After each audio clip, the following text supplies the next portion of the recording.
তো নমস্কার সবাইকে, আমি অশোক রায়। আজকে আমার ডে 2। আজকে আমি আমার শক্তি এবং দুর্বলতা নিয়ে কথা বলতে চাই। এর আগের দিন আমি আমার আ অবস্থানটা নিয়ে কথা বলেছি।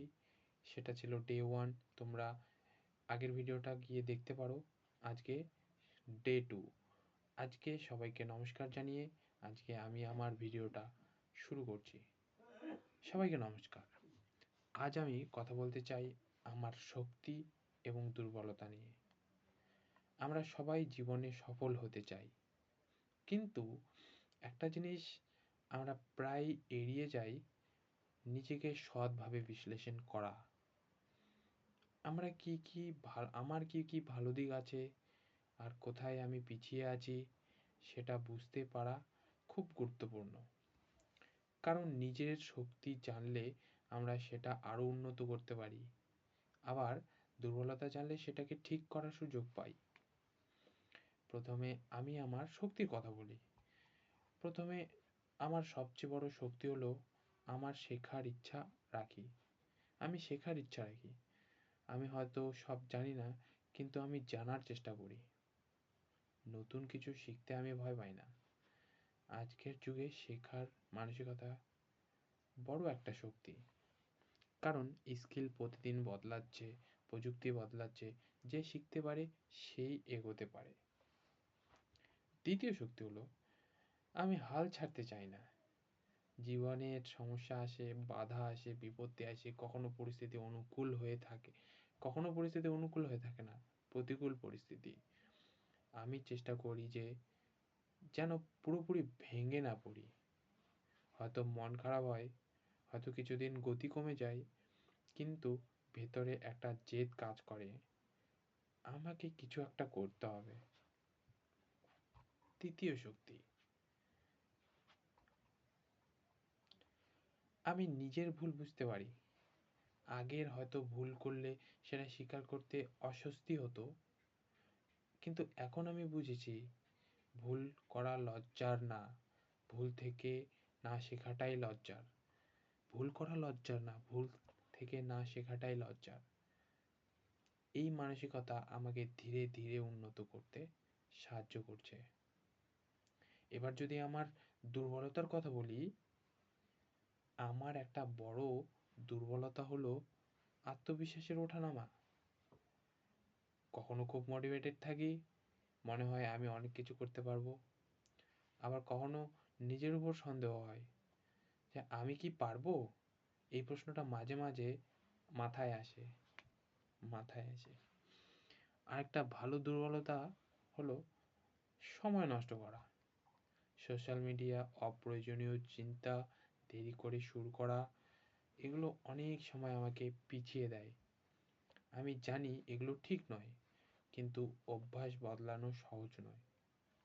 তবুও আমি চেষ্টা করছি ধীরে ধীরে নিয়ন্ত্রণে নিয়ে আসা। আর একটা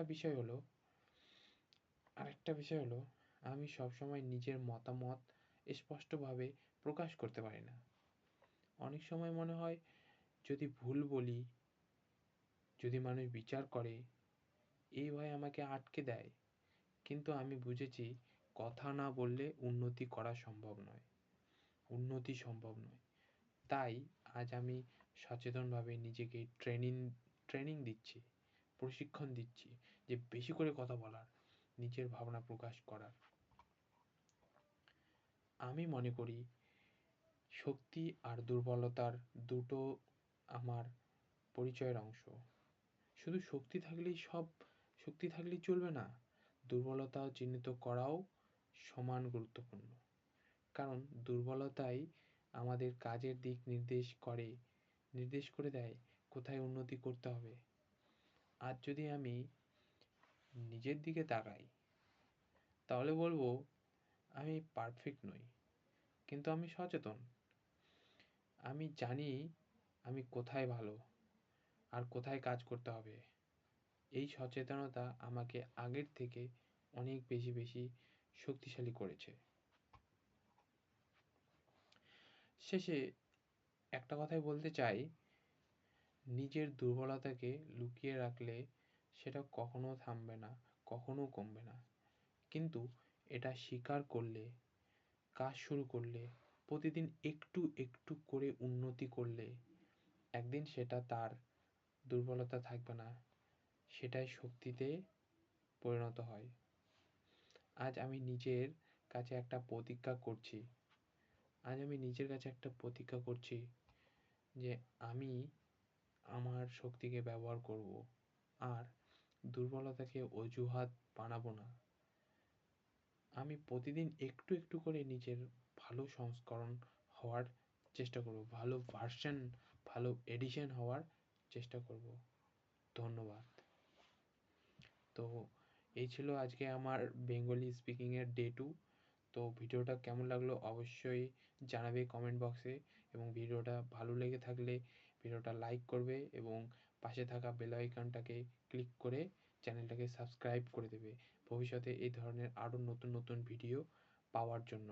এবং আমি নিয়ে আসছি এর পরবর্তীতে আমাদের ভারতবর্ষ কীভাবে এগোবে, ভারতবর্ষ কীভাবে ওয়ার্ল্ডের মধ্যে একটা সুপার পাওয়ার দেশ হবে, সেই জিনিস নিয়ে, সেই টপিক নিয়ে কথা বলবো।